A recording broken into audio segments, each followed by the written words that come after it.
कर्ण का एक भाई था जिसका नाम शोण था, जो कि कर्ण के फोस्टर पेरेंट्स का रियल बेटा था। और चूंकि शोण एक सूत पुत्र था तो उसको कास्ट सिस्टम की वजह से वेद या ग्रंथ पढ़ने का अधिकार नहीं था, और वो गलती से ऐसा कर बैठता है तो हस्तिनापुर की भरी सभा में खुद पितामह भीष्म के आदेश पर शोण के मुंह में पिघलता हुआ सोना डाल के उसको मार दिया जाता है।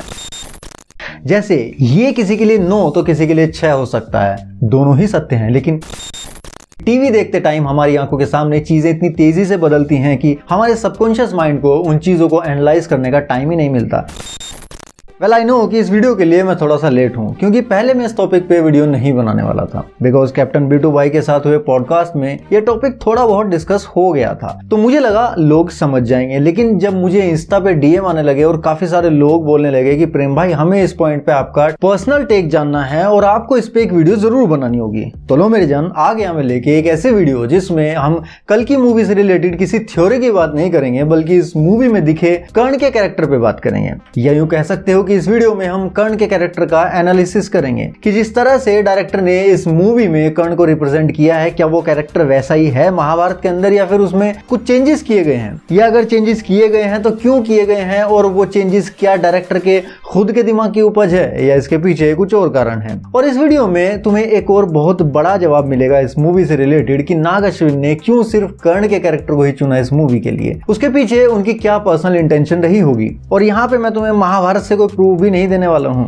बल्कि कर्ण के कैरेक्टर को तुम जिस एंगल से जानते हो उसी सिक्के का दूसरा पहलू तुम्हारे सामने रखने वाला हूँ। वेल तो सबसे पहले तो मैं वीडियो में आगे बढ़ने से पहले एक काइंड ऑफ डिस्क्लेमर देना चाहूंगा कि इस वीडियो का मुद्दा थोड़ा सा संवेदनशील है, तो प्लीज मेरी बातों को बहुत ध्यान से सुनना और किसी भी नतीजे पे पहुंचने से पहले या फिर भावनाओं में बहे बगैर अपने दिमाग का प्रॉपर इस्तेमाल करना, तब जाके कोई निर्णय लेना या कोई विचारधारा बनाना। तो सबसे पहले तो मैं उन लोगों से कहूंगा जो प्रभास चूंकि कर्ण प्ले कर रहे हैं तो इस चक्कर में कर्ण को सेलिब्रेट कर रहे हैं, प्रभास के चलते कर्ण को हीरो की तरह पेश कर रहे हैं, और साथ ही साथ कर्ण के फैन बन के सोशल मीडिया पे अर्जुन के फैन से भिड़े हुए हैं। तो भाई उन लोगों को बता दूं कि मूवी को मूवी की तरह लो। प्रभास की मैं भी बहुत रिस्पेक्ट करता हूं, लेकिन प्लीज प्रभास को कर्ण के साथ जोड़ के मत देखो। This movie is completely fiction. Prabhas शायद जितने अच्छे इंसान हैं जो कि उनकी पब्लिक इमेज है, जैसा उनके बारे में उनके करीबी लोग बोलते हैं, उनके चाहने वाले बोलते हैं, उनके को एक्टर्स बोलते हैं that he is such a darling person, तो उस हिसाब से भाई कर्ण का कैरेक्टर प्रभास के खुद के कैरेक्टर से 180 डिग्री नहीं तो कम से कम 90 डिग्री डिफरेंट तो है ही। अब मे बी मेरी इस बात से वो काफी सारे लोग डिसएग्री कर सकते हैं जिन्होंने कर्ण के बारे में सिर्फ टीवी सीरियल्स और मूवीज से ही जाना है, खास करके सूर्यपुत्र कर्ण जैसे सीरियल्स देख के। तो उनसे बस मैं इतना ही कहूंगा कि भाई अगर इतिहास को सही में जानना है तो उसको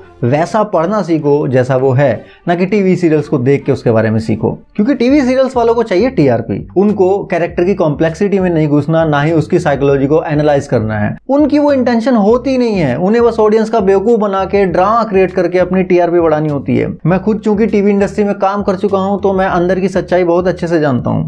खैर उस रास्ते पे नहीं जाते, मुद्दे पे रहते हैं। कल की मूवी के क्लाइमैक्स में अश्वत्थामा का कैरेक्टर राया से कहता है कि मुझसे बड़ा एक योद्धा था अर्जुन, और उससे बड़ा बल्कि सबसे बड़ा एक और योद्धा था मेरा मित्र सूर्यपुत्र वैकर्तन कर्ण। अब ये लाइंस अपने आप में बहुत ही कंट्रोवर्शियल हैं। दशकों से एक बहस चली आ रही है कि कर्ण और अर्जुन में महान योद्धा कौन था, कौन ज्यादा पावरफुल था, वगैरह वगैरह। और इस मूवी ने कर्ण के साथ ही साथ इस बहस को भी पुनर्जीवित कर दिया। लेकिन हम एक बात भूल रहे हैं कि मूवी का जब पहला ट्रेलर आया था हमें तभी बता दिया गया था कि ये मूवी एक माइथो फिक्शन है। डायरेक्टर ने इतने सारे इंटरव्यू दिए मूवी रिलीज से पहले भी और बाद में भी, लेकिन कहीं पे भी उन्होंने ये नहीं बोला कि ये मूवी हमारे इतिहास पे बेस्ड है, हमारी हिस्ट्री कहती है, बल्कि उन्होंने कहा कि ये मूवी हमारी माइथोलॉजी एंड साइंस फिक्शन का एक फ्यूजन है। जबकि याद करो हनुमान के टाइम पे प्रशांत वर्मा साहब ने क्या कहा था, उन्होंने हमेशा यही बोला था कि हनुमान हमारे इतिहास से प्रेरित है।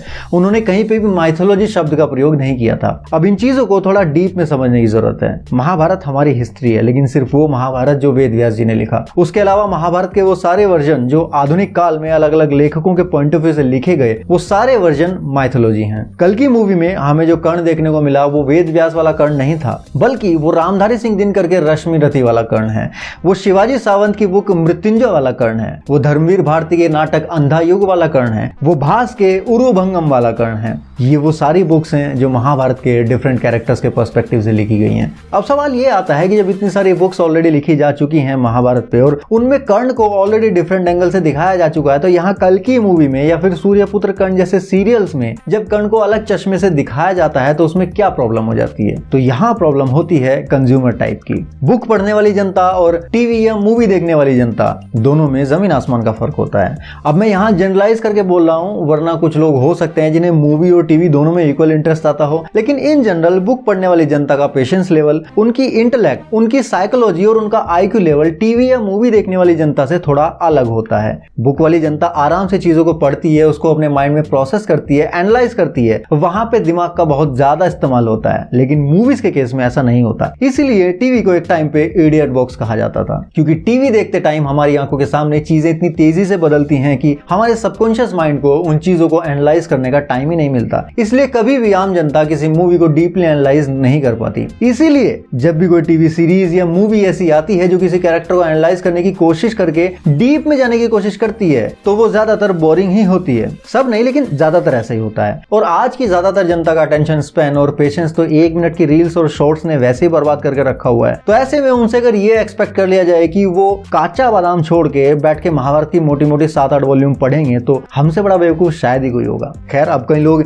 ये सवाल भी उठा सकते हैं कि मार्केट में बहुत सारे वर्जन अवेलेबल हैं, तो हमें कैसे पता चलेगा कि कौन सा सही है? तो मैं सिर्फ एक बात कहूंगा कि तुम्हारे पास जो भी अवेलेबल है वो पढ़ो पहले और खुद का दिमाग लगाओ, तो तुम्हें पता चल जाएगा कि किस वर्जन में कैरेक्टर की कंसिस्टेंसी सबसे एक्यूरेट है। इसका एक एग्जांपल तुम्हें टीवी सीरियल से ही बताता हूं, सबकी समझ में आएगा। सूर्यपुत्र कर्ण का एक सीन मुझे याद आता है जिसमें ऐसा दिखाया गया है कि कर्ण का एक भाई था जिसका नाम शोण था, जो कि कर्ण के फोस्टर पेरेंट्स का रियल बेटा था। और चूंकि शोण एक सूत पुत्र था तो उसको कास्ट सिस्टम की वजह से वेद या ग्रंथ पढ़ने का अधिकार नहीं था, और वो गलती से ऐसा कर बैठता है। तो हस्तिनापुर की भरी सभा में खुद पितामह भीष्म के आदेश पर शोण के मुंह में पिघलता हुआ सोना डाल के उसको मार दिया जाता है। कैन यू इमेजिन कि कितना बड़ा कैरेक्टर असैसिनेशन था पितामह भीष्म के कैरेक्टर का? सिर्फ ये प्रूव करने के लिए कि महाभारत के टाइम पे ठीक वैसा ही कास्ट सिस्टम था जैसा आज है, और सीरियल में थोड़ा ड्रामा क्रिएट करने के लिए और कर्ण के कैरेक्टर के फ्लॉज को जस्टिफाई करने के लिए एक पूरा नैरेटिव गढ़ा गया सीरियल में। फिर उसके लिए उन्हें भीष्म पितामह के कैरेक्टर का असैसिनेशन ही क्यों ना करना पड़ा? सीरियसली,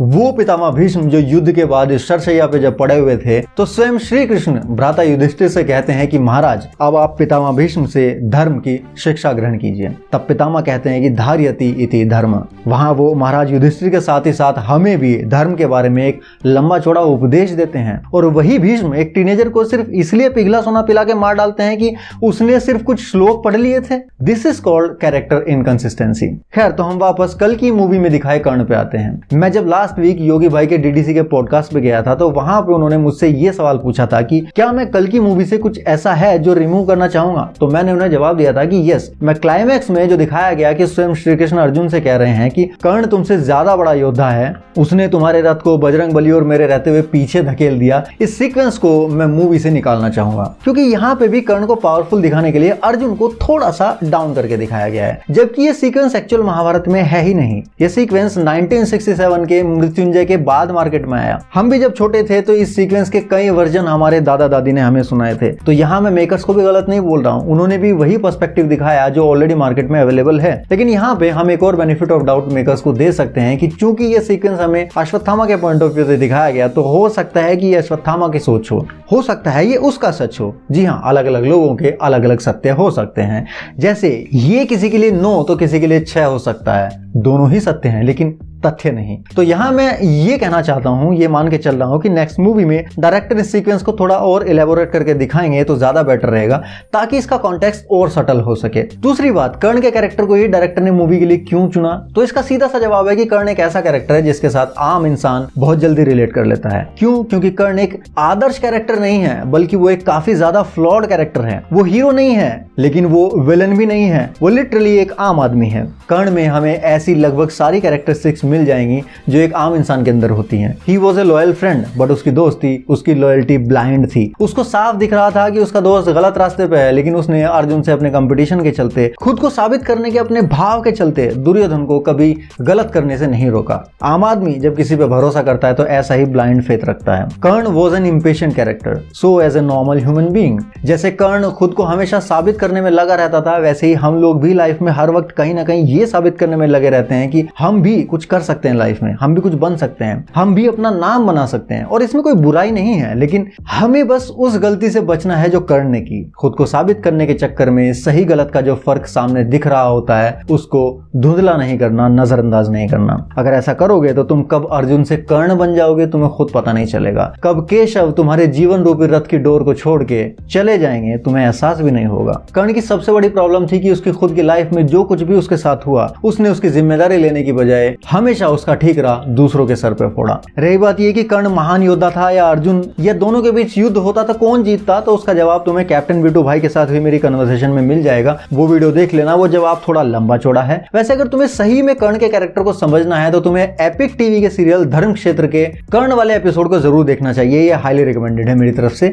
ये सीरियल महाभारत पे नहीं बल्कि उसके कैरेक्टर्स पे बेस्ड सबसे बेस्ट टीवी सीरियल है मेरे अकॉर्डिंग। ये एक साइकोलॉजिकल फॉर्मेट में है। जब दोनों पक्षों के योद्धा मरने के बाद चित्रगुप्त की सभा में पहुंचते हैं तो वहां पे एक एक करके सभी कैरेक्टर्स को कटघरे में बुलाया जाता है और उस पे बाकी के सभी लोग अपने अपने आरोप लगाते हैं। तो कटघरे में खड़ा शख्स भी अपना पक्ष रखता है और बताता है कि उसने जो कुछ भी गलत काम किए उसने वो किन परिस्थितियों के कारण किए। और यहाँ पे कटघरे में पांडव और कौरव दोनों ही पक्ष के योद्धा आते हैं। ऐसा ही एक एपिसोड कर्ण के हिस्से में भी आता है जहां पे वो सभी सवाल उठाए जाते हैं जो आज हम सब के मन में आते हैं कर्ण के लिए। और वहां स्वयं श्री कृष्ण कर्ण के उन सभी सवालों के संतुष्टिपूर्ण जवाब देते हैं। अब मैं पूरा एपिसोड तो तुम्हें यहां दिखा नहीं सकता, लेकिन केशव के अंतिम शब्द जरूर सुना सकता हूं। जब कर्ण कटघरे में खड़ा अपने हालातों का रोना रो रहा था तब केशव कहते हैं कि यदि तुम चाहते तो तुम द्रौपदी का अपमान नहीं होने देते, तुम अभिमन्यु के वध में भागीदार नहीं बनते। तुम्हारे दुखों का हमेशा से एक ही समाधान रहा है और अभी भी वही है। तुम स्वयं को क्षमा कर दो, अपनी माँ को क्षमा कर दो और तुम देखोगे कर्ण कि तुम्हारा जीवन सफल है। तुम्हारी माँ ने तुम्हें छोड़ा, ये उनकी मजबूरी थी, लेकिन ऐसा तो नहीं है कि तुम्हें माँ का प्यार नहीं मिला। तुम्हें दुर्योधन जैसा मित्र मिला और तुम अर्जुन जैसे धनुर्धर के हाथों वीर गति को प्राप्त हुए। तुम्हारा जीवन वाकई सफल है, तुम्हें और कुछ नहीं चाहिए। और जानते हो ये बात केशव सिर्फ कर्ण से नहीं कहते बल्कि हम सबसे कह रहे हैं। माफ कर दो हर उस इंसान को जिसे तुम अपनी जिंदगी में आने वाली किसी भी कमी की वजह से जिम्मेदार मानते हो और तुम देखोगे कि तुम्हें अंदर से कितनी संतुष्टि का अनुभव होता है। जय श्री कृष्ण।